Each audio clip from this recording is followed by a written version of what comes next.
Mr President, I move that this House, on behalf of the people of New South Wales, A, apologises unreservedly to those convicted under discriminatory laws that criminalised homosexual acts.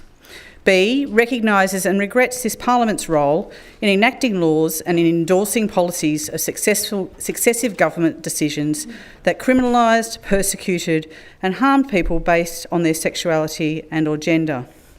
C, recognises the trauma people of diverse sexualities, their families and loved ones have endured and continue to live with.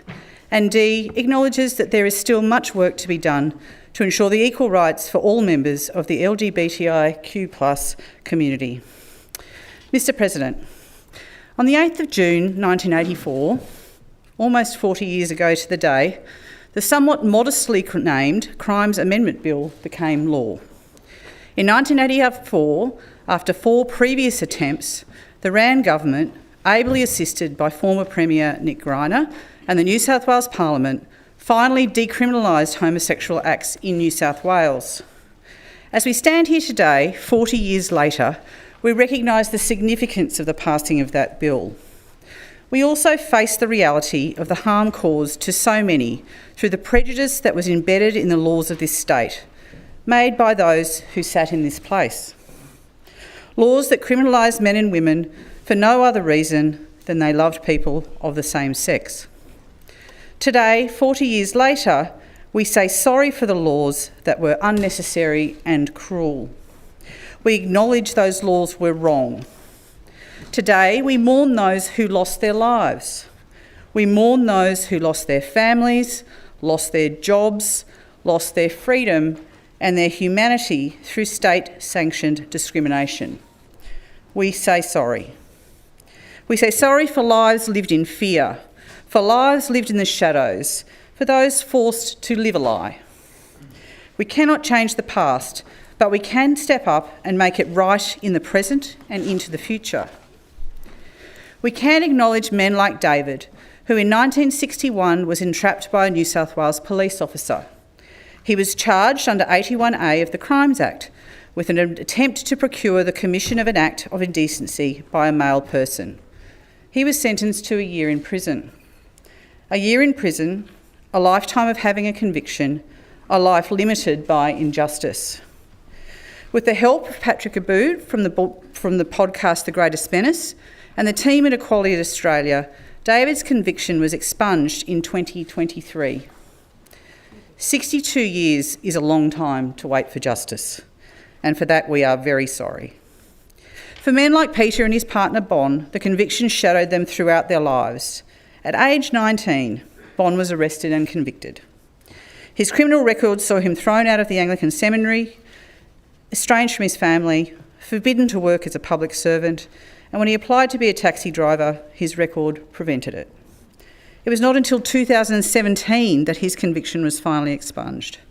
Sadly, he died not long afterwards. Bon's lifelong partner Peter is not able to be here today, but I want to thank him for letting me share Bon's story and thank them both for a life of activism. Mr President, when these laws were in place, public institutions, businesses and the community had permission to treat fellow citizens with suspicion, with violence and with contempt. The police commissioner at the time called homosexuals the greatest menace facing Australia.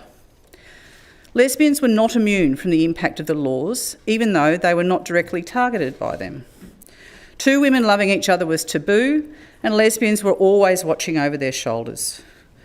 New South Wales became the Australian epicentre of electroshock treatments, aversion therapy treatments and other horrific interventions to try to cure homosexuality. More women than men were forced to endure these cruel practices.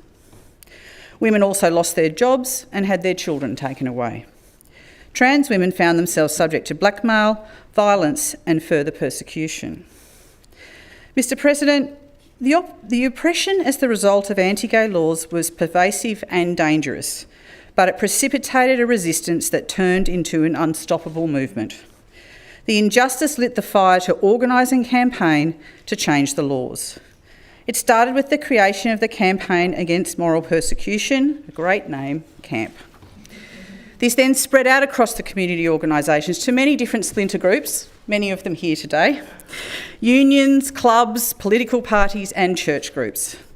I want to acknowledge those here today who are part of CAMP and the many other organisations, and those who went on to march in the first Mardi Gras, those arrested, those who got up and kept going to change the laws that hurt the LGBT community.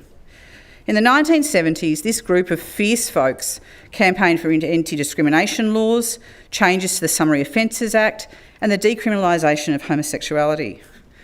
Decriminalisation was not just a symbolic act, it was the prerequisite to fighting the HIV epidemic that was on our doorstep. It was a time of fear, hysteria, and enormous controversy. Decriminalisation allowed New South Wales and Australia to put in place a world-leading HIV response that literally saved thousands of lives.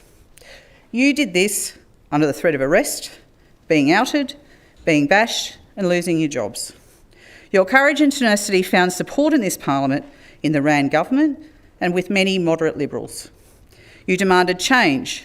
You ran some very creative campaigns and even turned yourself into police for committing the crime of buggery.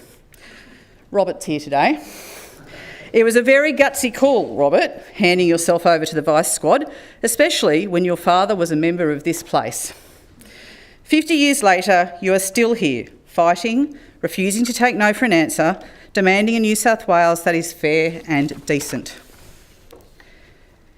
Mr President, I want to place on record my personal thanks to those activists who risked everything to make things easier for people like me. I said I was going to cry. I'm able to do this job, have the family I have, my son's here today, and live the life I want because of your efforts.